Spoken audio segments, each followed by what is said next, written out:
Ishabon and Guru in the house, back with another transfer news episode. Well, ladies and gentlemen, I'm having a blast with IGFC. If you guys have not checked it out, do check it out. The videos are already there on the live, already there. We go live every single day, so stay tuned for that. I mean, the best type of content that we can actually put up. Well, it's to describe it, I'm really enjoying my life since starting IGFC as a career mode option, wherein we see some of the names, some of the characters that we've created with the names of our subscribers who are regular to the channel, who regularly see the FIFA content and regularly contribute to the FIFA content. For those who have not been added, we're gonna do that. We're gonna create one more team like this. We are going to create a lot of players like you guys, and we're going to play in some other league as well. So stay tuned and just relax of those things. Do enjoy that. I kind of enjoy that. And also on the second channel, a new career mode I'm coming up with a lot of research. You guys will get to know. I'm trying to include history, well research based, a beautiful tribute kind of a career mode is coming up from my end on the second channel. So please subscribe to my second channel, the link of which is in the description. Well, if you seek some awesome FIFA content. While talking about FIFA content, let's keep those aside because this video is only about transfer news. If you seek Arsenal transfer news 365 days a year, we discuss that on these videos. And accordingly, we talk about different Arsenal news as well. So without any further ado, let's just jump into the thing that we got here. The first thing that we got here is Ricky Puig. Well, Fabrizio Romano says Arsenal were seriously trying to sign Ricky Puig on loan with a buy option in a similar deal as Odegaard. Barcelona said, let's see with Koeman. If he wants to keep the player, let's wait some weeks. Then middle of January, they said Ricky Puig is not moving. So along with Martin Odegaard, Arsenal were looking for Ricky Puig. There was a strong possibility that Ricky would have joined Arsenal, but it was Ronald Koeman who came in between, and the transfer just could not be completed or to be taken over the line.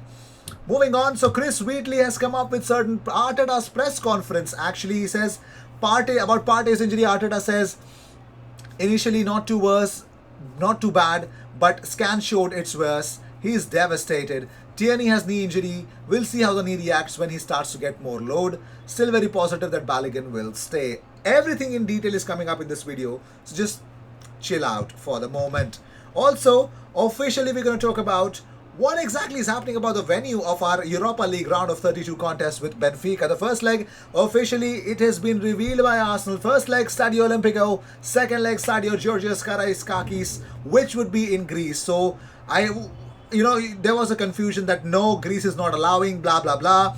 Well, here's a big update. Why, as to what happened exactly, we're going to discuss about it in a moment. And also in this video we are going to discuss about a new wonder kid that Arsenal are looking to sign. So talking about it, how away goals will work in Arsenal's Europa League contest versus Benfica, with both home legs being played in neutral venues. How exactly is that going to be counted out? So you know that this whole game in Greece was under threats, but just hours after Arsenal initially tweeted the fixture change, Greek Prime Minister announced an Athens-wide lockdown. We all know that. UEFA have persuaded the Greek authorities to allow the game to be played. So, boom, the games will be played in Greece. Now, why can't they just play a single tie like last season? Simply monetary issues. That is an option, but only the outcome of last resort if the scheduled two legs cannot be played. UEFA have huge TV contracts that demand European ties, accepting the final are two-legged affairs. So last season's changes were described as a one-off at the time, although plans for a Final Four or Final 8 one-game knockout tournament in the future are receiving increased support. That makes a lot of sense. But moving on, what about the other European ties? Now, all three away legs in the Champions League have now been moved. Liverpool and Manchester City will play Leipzig and Mönchengladbach in Budapest, with Chelsea travelling to Bucharest to play Atletico Madrid. As it stands, all three home legs will be played in the scheduled venues, although there is growing expectation that Liverpool may not be able to host Leipzig at Anfield because of new restrictions in the German state of Saxony. In the Europa League, Manchester United's away game against Real Sociedad is now being played in Turin. We all know that. Now, what about the home and away? What is that? Arsenal, okay, but Arsenal have lost home advantage, so the away goals rule cannot come into play. Surely, you might think that, but UEFA does not agree with that. So, if the aggregate scores are level after 90 minutes in Greece, away goals will count extra. And it does, in theory, give Benfica the possibility of an extra 30 minutes on neutral soil to score a decisive away goal and avoid a shootout.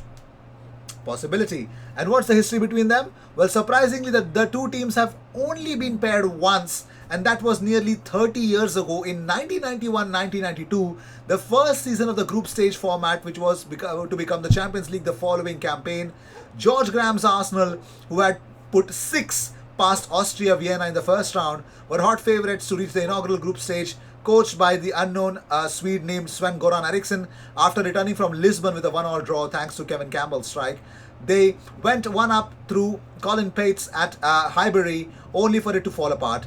Brazilian Marques ECS levelled before halftime. The tie finished 2-2 on aggregate after 90 minutes before extra time goals from ECS and Kulkov dumped Arsenal out.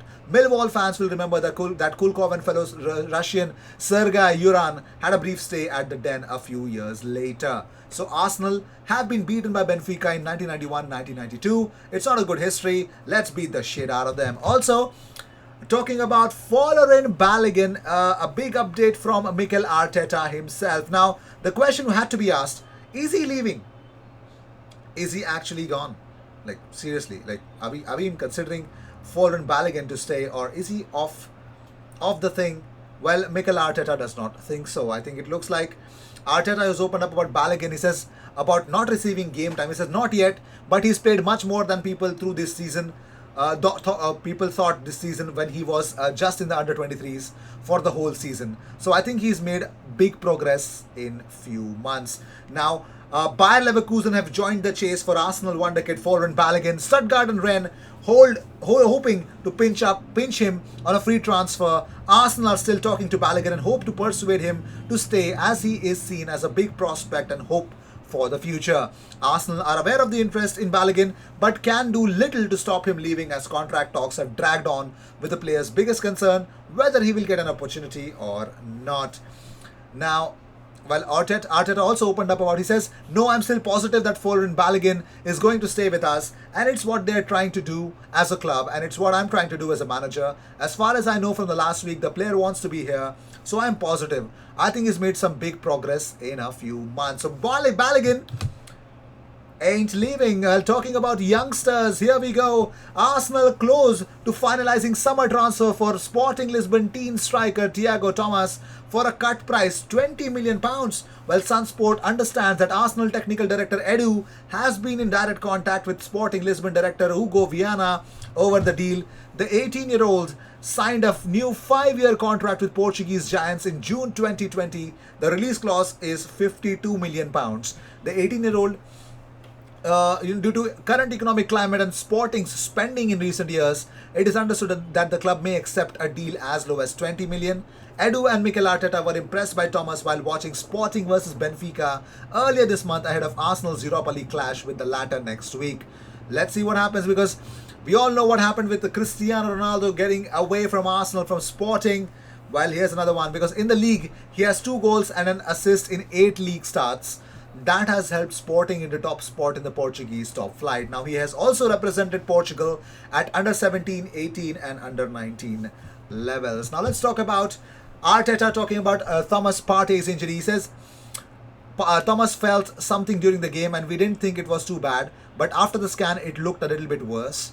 He won't be available to play against Leeds and we will see how it evolves in the next few days, but it's a muscular issue. He was devastated. We were all devastated because we know the importance of Thomas. We haven't had him in 3 games consecutively. He's only played 90 minutes once since he came back from injury. It's a big blow for us. So no Thomas Partey in Leeds. I don't know if he's there for Benfica also. But moving on. Did you know that Mikel Arteta is actually undergoing social media abuse as well? He said, I'd prefer not to speak about it, but I think we are all exposed to that in this industry. That's why I prefer not to read social media, because it would affect me personally much more the moment somebody wants to touch my family.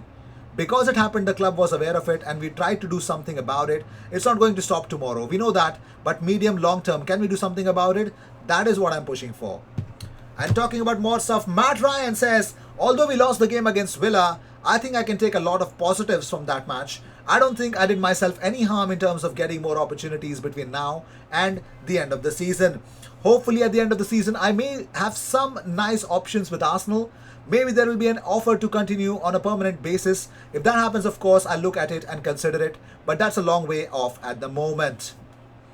Boom. And Joe Willock says, I'm here to prove to Newcastle that I can play every week and affect the games and win games for them. I'm not really looking at Arsenal. When that time comes for me to make a decision to go back or not, that will come out. But right now, I'm focused on Newcastle.